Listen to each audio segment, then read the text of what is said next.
All right, well, thank you and good afternoon, everyone. We're here in Edmonton today at the Mazankowski Alberta Heart Institute, and I'm pleased to be joined with my Minister of Health, Adriana LaGrange, Dr. Chris Eagle, Interim President and CEO of Acute Care Alberta, and Dr. Glenn Sumner, Clinical Associate Professor at the University of Calgary. And we're here to speak about significant steps that we are taking as we continue to refocus Alberta's healthcare system. Since we first announced our bold plan to refocus and transform Alberta's healthcare system nearly a year and a half ago, every step we've taken has been in service of one goal: to ensure that all Albertans can get the healthcare they need when and where they need it. And that's why we are making bold changes to improve healthcare delivery in our province. And we're taking meaningful strides in this work. One of the most recent was establishing Acute Care Alberta on February the 1st. This new provincial agency will oversee the delivery of acute care services across the province. It will work with service providers to shorten wait times at emergency departments and for surgeries, enable faster EMS response times, and provide high-quality care for everyone across the province. And that includes ensuring that families in rural areas can access the care that they need. Acute Care Alberta, like most of our work to refocus the system, is putting the focus on the patient. And that's why today we're announcing that Alberta Health will modify our funding formula for scheduled surgery from what is known as global budgets to activity-based or patient-focused funding. Let me be very clear. These are government-funded surgeries. That means no patient will pay out of pocket for medically necessary care.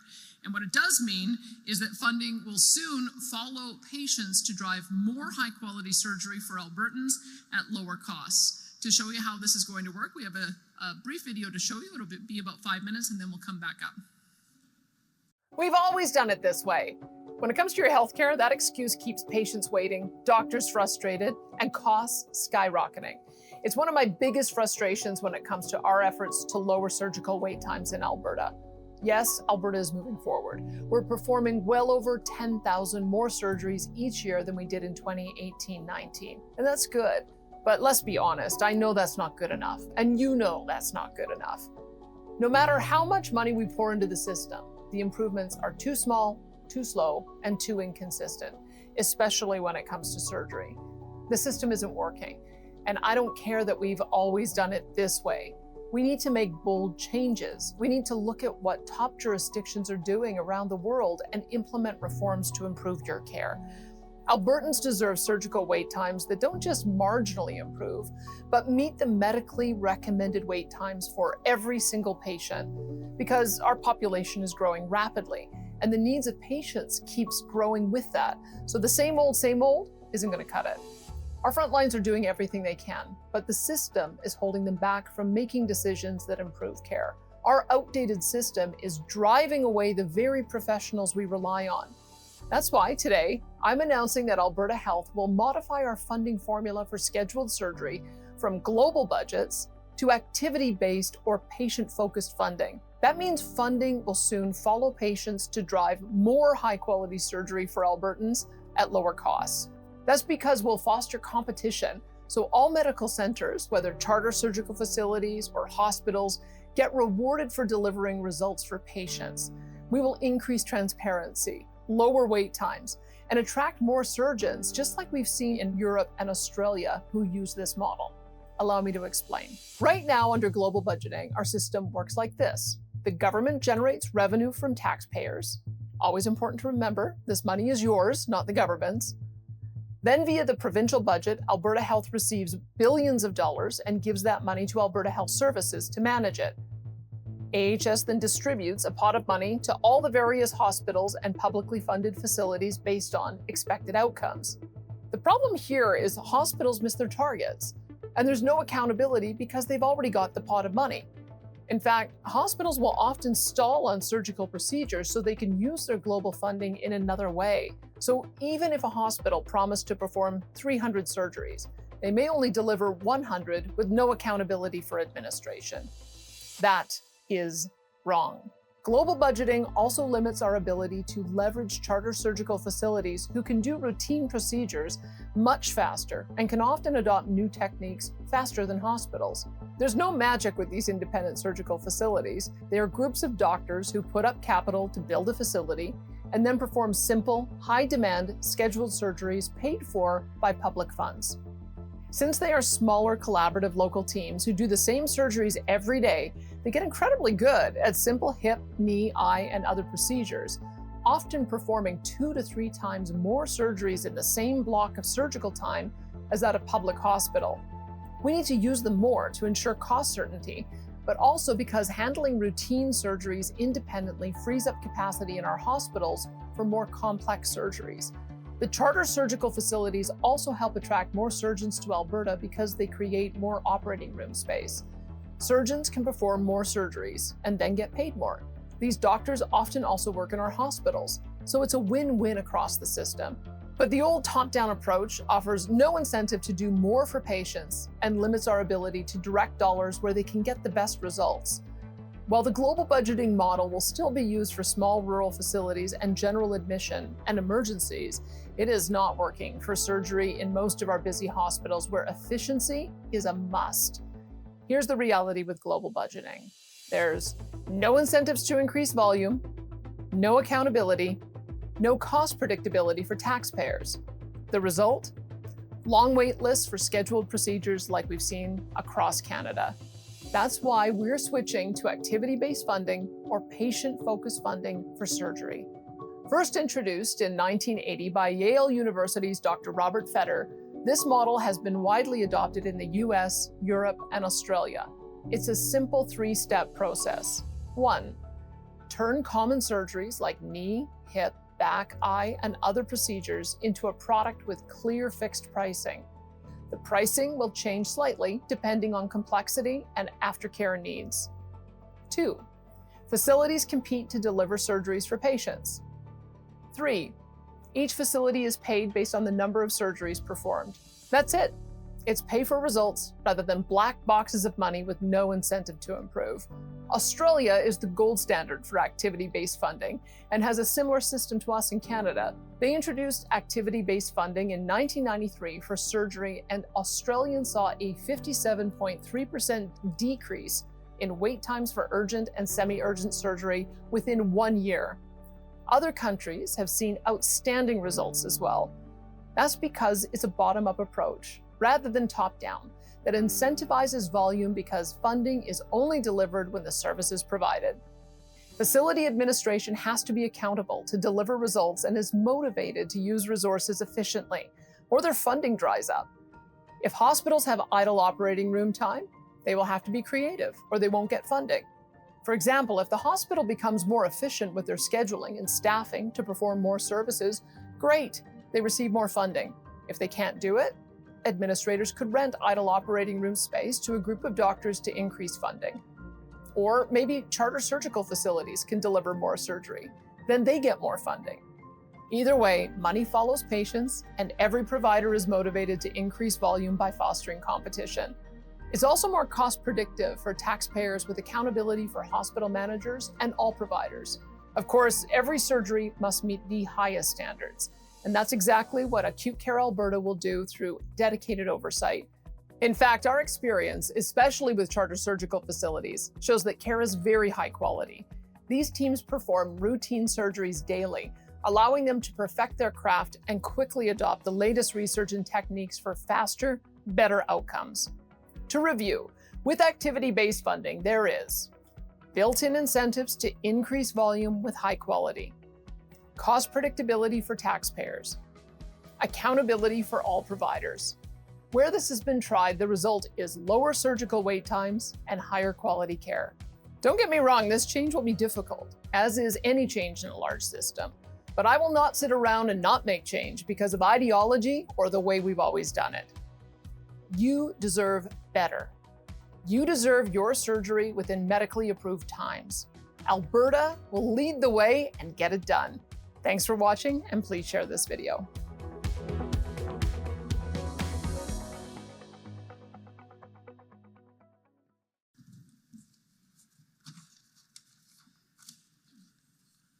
All right, so after seeing that video, you can see the results for activity-based funding is clear, lower surgical wait times and higher quality care. Our goal is to make sure that we've got better healthcare for all Albertans, and our government will not stop pushing forward to improve our healthcare system and ensure that all Albertans, wherever they live in our province, can access the timely, efficient, and high-quality healthcare that they need and deserve. That's why we will lead the way on activity-based funding and get this done so that we can provide better care for all Albertans when and where they need it. Thank you, and now I would like to invite Minister Adriana LaGrange to the podium to share some more details.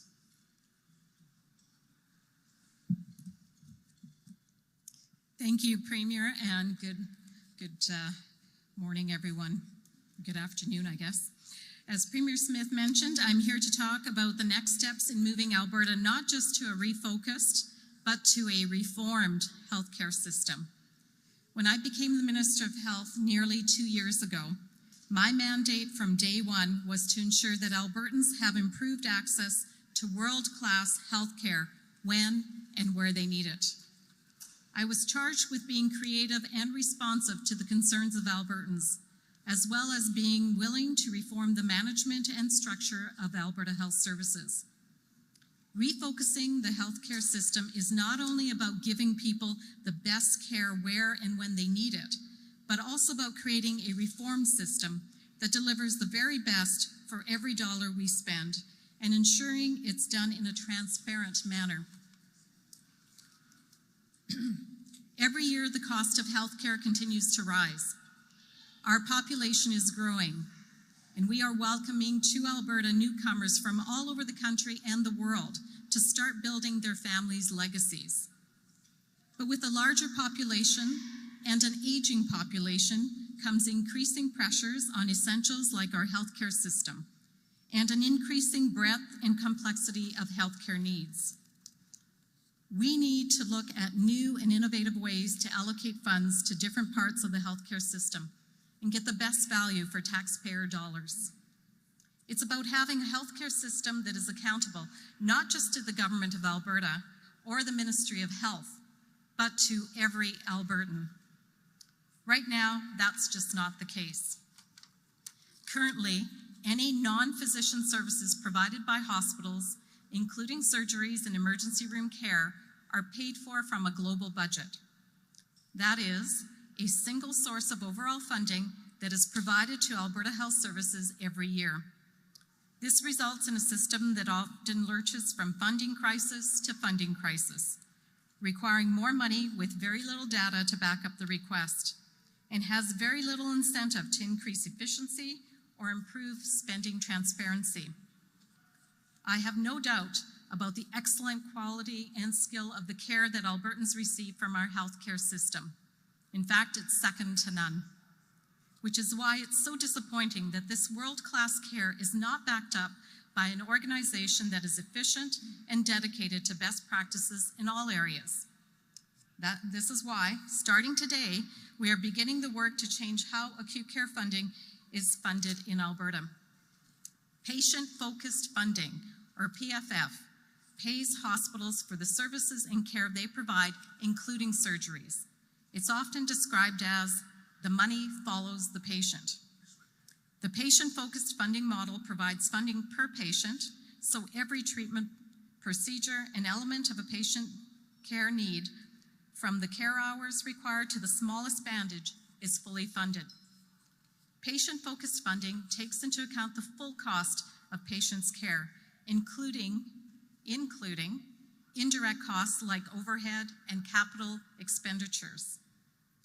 We believe that patient-focused funding is a powerful tool that can fully account for the complexity of care given to every patient and gives management and government the means to better understand the costs and outcomes of interventions.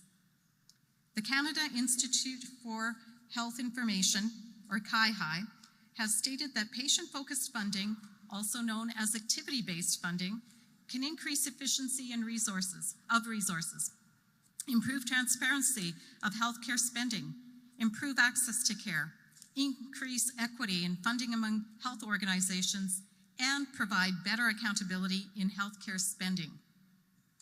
As Premier mentioned, patient-focused funding, or activity-based funding, is already successfully used in several jurisdictions around the world, including Australia and Europe, and in parts of British Columbia, Ontario, and Quebec's healthcare system. This is a tested model that works in other jurisdictions with universal healthcare, and I believe it will work here in Alberta. To lead the work to transition to this new funding model, a working group has been formed with staff from Alberta Health, Acute Care Alberta, Alberta Health Services, and Covenant Health to consider how PFF will work in our province. They are looking at best practices for patient-focused funding being used in other jurisdictions and how to implement, how to implement patient-focused funding in Alberta's acute care system. This includes how patient-focused funding will fit with the overall funding of our healthcare system, shifting from a global budget to PFF to improve transparency and patient outcomes, and addressing the additional technology needs so we can implement, track, and adapt PFF over time. They will also engage with key stakeholders and plan to run tests using real-world and real-time data at the PFF model. I expect a report from the working group with their recommendations by the end of the year, in addition to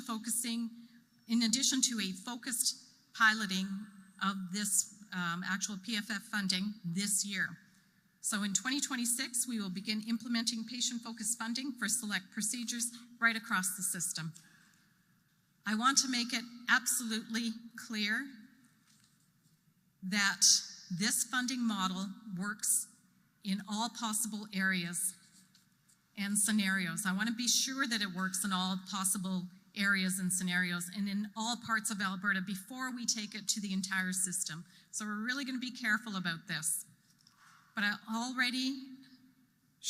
already sure that a patient-focused funding model is the way forward for acute care budgeting in our province, resulting in a system that is efficient and accountable and can focus on what it does best, caring for Albertans. And again, I want to give a shout out to all of our incredible healthcare professionals who day in, day out look after Albertans and do their very, very best. This is about enabling them to do even better. So with that, I'll turn it over to Dr. Chris Eagle, the CEO of Acute Care Alberta, to bring a few remarks. Thank you. Thank you, Minister. Thank you, Premier. I'm Chris Eagle. I'm the interim CEO of Acute Care Alberta. Acute Care Alberta has been operational now for 1 week, started on April 1st, and I'm encouraged at how readily the staff are accepting this change. The move to Acute Care Alberta has been very smooth. Acute Care Alberta is tasked with overseeing and arranging the delivery of acute care services in Alberta. That means working with service provider organizations to ensure that Albertans have the care that they need, where they need it, when they need it. Over the last decades, healthcare has evolved. What we can offer patients has evolved. Treatments have changed. The boundaries of our care are being pushed by technology on a daily basis. Conditions we couldn't treat before now have protocols of treatment.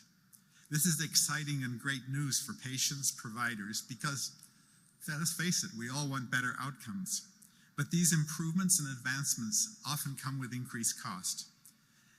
Health funding has always been a matter of debate since Medicare was first started in the 1960s. I've been around for most of that journey, and the discussions around cost and budgeting continue pretty heatedly today. Healthcare is expensive, probably the most expensive item for government. It makes sense that government wants accountability for how taxpayers' dollars are being used, and also transparency, so you can see the dollars coming in, going out with a healthcare-related result. Just so we want to see healthcare advance, it's important that we also see our funding models advance to deal with this changing, complex healthcare system. At Acute Care Alberta, we are looking forward to working with the leadership at Alberta Health to research, review, recommend, and trial how activity-based funding will work in Alberta. This approach has been successfully implemented across the world, as you know. We'll be looking forward to piloting this funding approach and doing careful analysis in creating our recommendations for the Minister. We will work with the health service delivery providers, the new AHS, Covenant Health, and others to ensure that access remains a priority in all settings, including rural sites. It is clear we need a new approach to manage costs in delivering healthcare while ensuring that Albertans receive the care they expect and the care they deserve. Introducing patient-focused funding into the Alberta healthcare system will bring greater transparency, greater accountability, while providing incentive to provide more care in better places. Thank you for your time. I'd like to now pass over to Dr. Glenn Sumner, who is an Associate Professor of Medicine at the University of Calgary. Glenn? Thank you, Dr. Eagle. Thank you, Premier. Thank you, Minister. I just want to say a few words about activity-based funding, otherwise known as patient-focused funding. I'm quite optimistic that this model will transform healthcare in Alberta in a positive way and meet important health policy goals that have been articulated just recently here.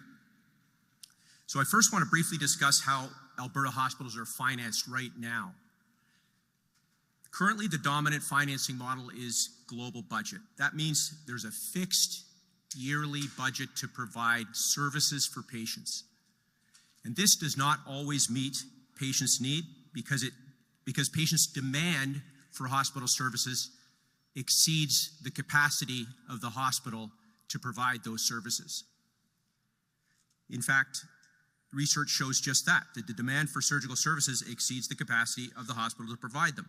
And this is especially problematic for elective surgical procedures such as joint replacements, cancer surgery, and elective cardiac surgery.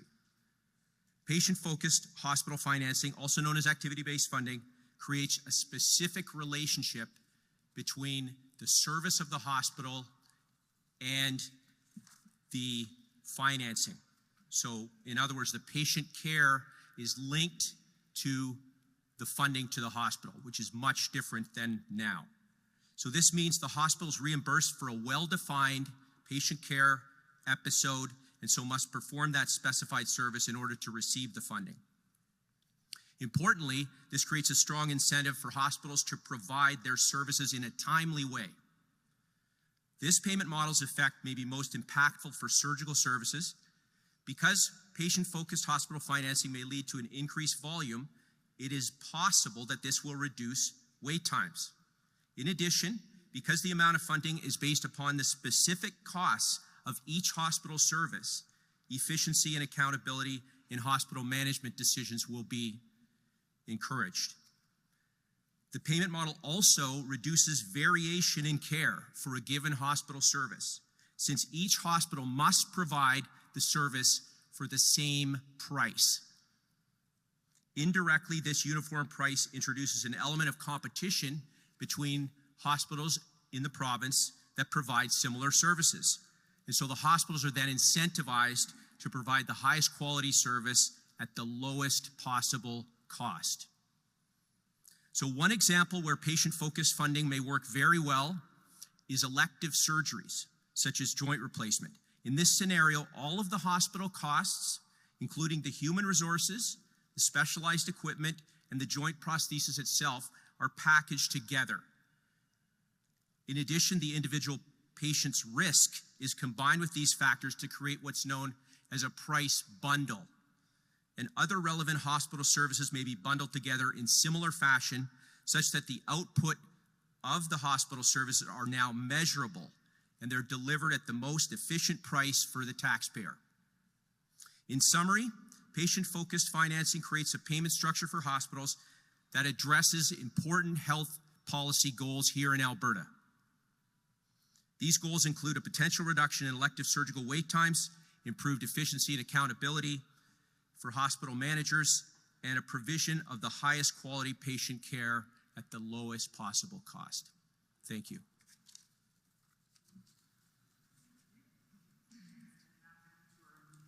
A portion, reminder for those here and on the phones, we'll be taking one question and one follow-up. We are running a little bit tight on time today, but we'll start off here at the mic in the room. Go ahead. Hi, Premier. Sean Amato with City News. I wanted to ask you about a dip in oil prices. They are well below what's in the budget right now. Yeah. So how concerned are you about that and ballooning deficit? And were you wrong to declare a big win on Trump tariffs last week? Well, if you look at what we were able to advocate for, we have zero tariffs on energy, zero tariffs on food, zero tariffs on, in fact, the vast majority of products that are covered by the Canada-U.S. Free Trade Agreement, plus a commitment from the U.S. President to begin renegotiating that early, rather than in 2026. There's still some work to do on steel and aluminum, on timber, and on autos, and I hope that that will be part of the comprehensive renegotiation. But we're 7 days in to our new budget, so I tend not to panic based on 7 days worth of data. We had a lot of variation last year. We have a worst case scenario budget. We knew that we were going to end up with a lot of volatility. We'd hoped we'd be able to avoid it. And I would hope that we would be able to, as soon as possible after the election, get back to a normal trade relationship with the United States. I wanted to ask you about a new poll that says 3 in 10 Albertans want to leave Canada if Mark Carney's Liberals win this election. You've said that you won't lead a referendum, but where do you stand on this? Do you want Alberta to leave Canada? Well, I want Canada to work. I want Canada to be able to meet its potential. I want for us to be able to build economic corridors. I want us to be able to develop all of our resources, from oil and gas all the way through to critical minerals and beyond. But I also want Canada to work for Alberta, and it hasn't for the last 10 years because of terrible policies by the Liberals. And so I put forward a list of 9 items that I think would allow for us to have a reset in our relationship with the Federation, depending on who wins in 3 weeks' time. And that stands today. Those are some very basic things if we want to actually move to that reality of making Canada an economic powerhouse and supporting Alberta in particular. So I really hope that we can get Canada on Team Alberta, because Team Alberta has always been on Team Canada. Hello, Premier. Laurence Martin from Radio-Canada. Pierre Poilievre will be here tonight. Can you explain, just to go back to an earlier comment that you made, how is he in sync with the Trump administration? Well, that's a question for him. But do you see any parallel between him and Donald Trump, for instance, in their style of politics? I would say that everybody in Canada, to a person, is opposed to tariffs, unfair tariffs against Canadian goods and services. And every one of us, no matter what political stripe, no matter what level of government, is working to try to get the U.S. president to honor the Canada-U.S. Free Trade Agreement. So no parallels? No. Graham Thompson, the Star. I have a question on today's topic. It's a second question. The first question is going back to this idea about Western separation. Preston Manning wrote an op-ed last week in the Globe and Mail saying, warning people in the rest of Canada, a vote for Carney's Liberals is a vote for Western secession. Do you see it that way? I think that there is a lot of frustration on the part of Albertans, and I think you see it. I mean, I'd be blind if I didn't see what is occurring in the media, on social media. I have to acknowledge that there's a lot of unhappiness on the part of Albertans in the way we've been treated by the Liberal government for the past 10 years. And unfortunately for the current Prime Minister, he seems to not be very clear about what it is he's going to do to reset that relationship, because he says different things in different parts of the province, different parts of the country, different things in English and French. And so I'm going to have a 6-month period after the election where I have a number of items that I put on the table early that I think need to be done to address the 10 years of economic devastation that the federal government has caused to our province, and I would hope no matter who wins that we'd be able to correct those things. But I judge people more by their action than by their words, and so I want to be able to see what happens after the next election, and then I'll gauge where Albertans are at that point. And a second question on today's announcement. This sounds a bit like the voucher system for education, where the money follows the student. Here it's following the patient. But I was wondering, though, with these incentives, it seems to be incentives for surgeons to do surgeries in the private facilities because, as you said, they can make more money that way. Wouldn't that then drain resources from hospitals and then therefore make them less efficient for their surgeries? And I think you then said if hospitals aren't efficient, and maybe I misheard you, then the private facilities could use public facilities to do the work of private facilities in public buildings. Mm-hmm. Is that What's happening Well, here? first of all, what we would intend to do is to create a single transparent price. So no matter where you get your surgery done, you know exactly what that surgery would cost. And I'll give an example from a public hospital that I would hope that all hospitals here would be able to do is Humber River. There was a 4-minute CBC or a profile of it. And what they managed to do in a block of surgical time from 9 a.m. till 4 p.m., they managed to do 14 joint replacements because they have an efficient way of using those hospital surgical centers. And they use the hospital staff, and they're one of the most efficient hospitals in the entire country. And that's an example from a public hospital. So when you start rewarding, whether it's a AHS facility or a Covenant facility or a charter surgical center, to do more surgeries in the same surgical block, then I think what you'll end up with is the efficiencies. And I would hope that our public hospitals would look at this as a way of getting more revenue. I would hope that they would also take some of the idle operating rooms that they have all over the province and be able to contract with surgical teams to make sure that they're able to keep them in operation. I think we'll see a lot of changes happening, and I think it's going to be equally beneficial for public hospitals as it is for private surgical centers. Then you'll be using public facilities for private facilities to use. They're 100% government-funded surgeries, so no one pays out of pocket. It's just a matter, and I don't think most patients care whether they get their surgery performed in a public hospital or a Covenant hospital or a charter surgical center. They just want it done. And so what we've observed in the system is that a lot of rationing happens on the part of administrators where they'll only give surgeons a day, a month of operating room time. Or they won't give them both operating rooms at the same time so that they can do the kind of efficiency that I was just talking about, being able to get a large number of surgeries done within the same surgical block. We're creating the conditions for every administrator to figure out how to use the resources that they have to better use and be able to get rewarded with more dollars coming to the facility as a result. So no patient will pay out of pocket, but each facility is going to have to increase their performance. Thanks, Graham. We're going to take one more from the floor, and then we'll take a couple from the phones. Go ahead. Thanks so much. Hi, Premier Smith, Laura Stone, Globe and Mail. Just back to Laurence's question about your comments about Mr. Poilievre being in sync with the Trump administration. How is that for Mr. Poilievre to answer? You're the one who said it. So are you kind of backtracking on that? And do you think your interventions have actually hurt Mr. Poilievre's chances of winning the election? I'm focused on provincial politics and provincial policy, and I let the two political leaders who are front runners battle it out with themselves. Okay, and on the Manning Center, can I just ask about the Strong and Free conference and whether you have any qualms about attending with, there's some members there who are close to the Trump administration, Robert Lighthizer, for instance, your keynote speaker. Or do you have any second thoughts about attending that conference, and if not, why? Well, you engage in diplomacy by talking to people. And if there are people there who are influential on the U.S. administration, you bet I'm going to talk to them.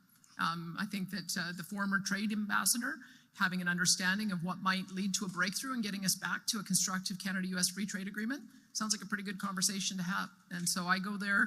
I think I've gone every year for the last number of years, so I'm going to keep on going. Thank you. And we're going to take a couple questions from the phones now. Operator, could you put through our first caller, please?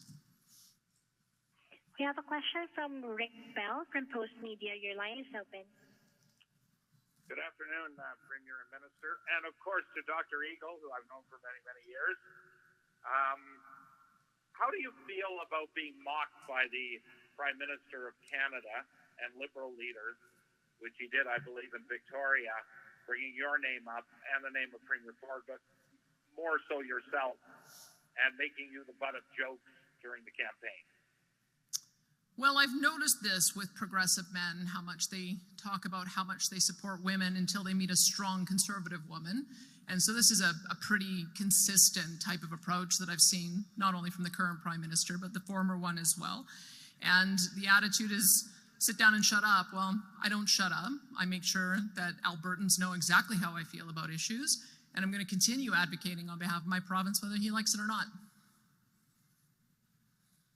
And supplementary is, and I know you've stated obviously you are not a separatist, but do you think Canadians elsewhere outside Alberta should be concerned at what a Liberal victory, especially a Liberal majority government victory, would mean for a lot of people in Alberta? Because the emails I get is they're not concerned about that. They just think we're a bunch of self-entitled whiners.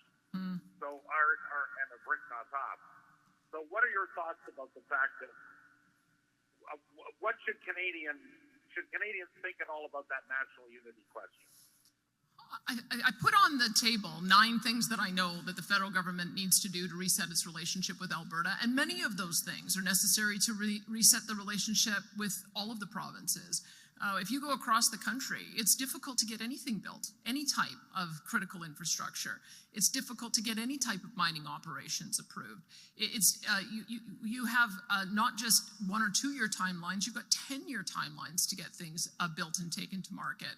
And quite frankly, it's the federal government's job under the trade and commerce power that they have to facilitate that international access. So I would say that everyone should be concerned about the direction, and this is a very important election. Everybody should be concerned, should listen to the promises, and to see which of the candidates is actually going to unleash the economic power of every single province and every single region and every single industry.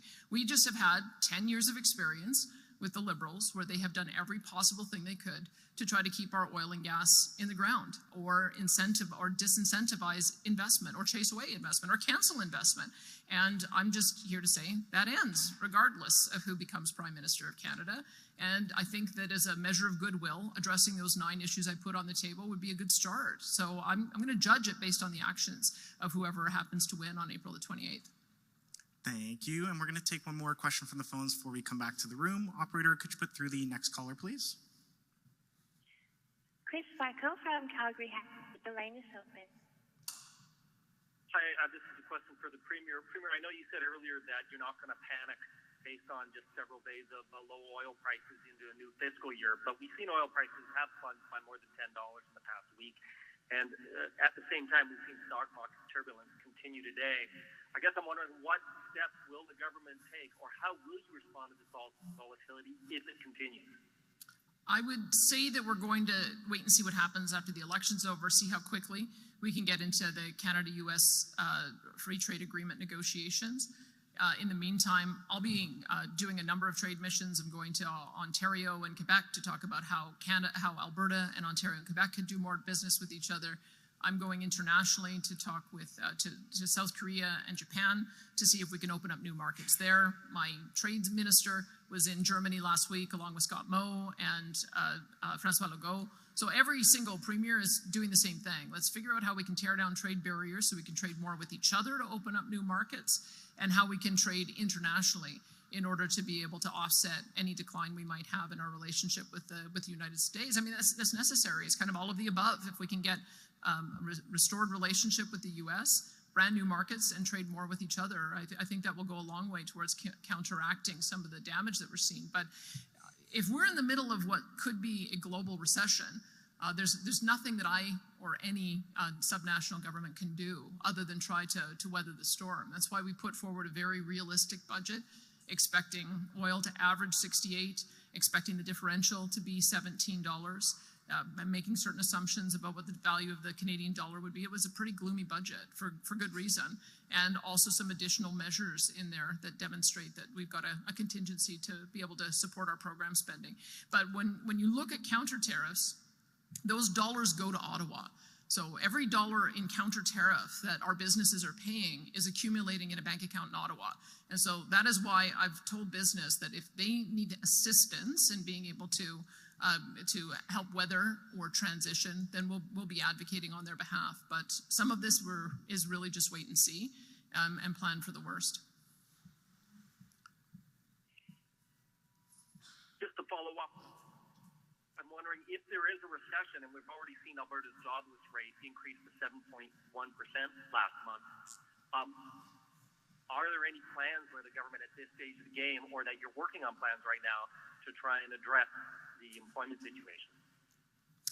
Again, when you have these kinds of major global disruptions, there's only so much that you can do at a subnational level. I know that the federal government has provided an employment insurance program that allows for job sharing, so that rather than having workers laid off, they can share a job so that they can get partial payment from the private sector, partial from the public sector. And I think you will see more assistance from the federal government as well on doing some of that export support, mechanisms like the Business Development Bank as well as the Export Development Corporation is a way to assist in finding new markets. And it seems like there's every country in the world is in the same boat as Canada. So every country in the world is looking to develop new alliances, new partnerships, and new ways to trade with each other. So I don't know how long it's going to last. I mean, it is anybody's guess, but it's the reason why we put forward such a realistic budget with a large contingency is just anticipating that there may be some additional measures that we have to do. I don't know what those will be just yet, but we'll be watching to see what happens after the election and how quickly the CUSMA renegotiations begin. Thanks, Chris. And we have time for one more question today. We're going to go back to the floor. Go ahead. Thanks, James from the Western Standard. Excuse me. Premier, Mark Carney has said today, or he has admitted that there's a big advantage for Quebec to use Canadian oil. What's your comment on that, and do you believe him? I think that there's a big advantage for our friends in both Ontario and Quebec to look at a way that they can get oil and gas directly from Western Canada, because right now they're exposed. That the vast majority of the oil and gas comes to Ontario and Quebec by way of the United States. And so I think that there's some, and also in some cases at a higher price than if they were to get it from Western Canada. So I think that there's a goal that we should have of being energy self-sufficient, food self-sufficient, and then finding new markets. And if we're able to have more goods coming to the West Coast so that they can be exported to Asia, and then we're able to have more of our goods going to the East Coast so it can be exported to Europe, I think that we should do everything we can to find those new trade routes, and I think it will require economic corridors, and I'm pleased to see all of the premiers seem to be in sync with wanting to make that happen. It's been quite a sea change in the last 4 months, and so I'm pretty optimistic that the premiers are going to find a path forward on it. Thank you, and that's all the time we have for questions today. Thank you, everyone.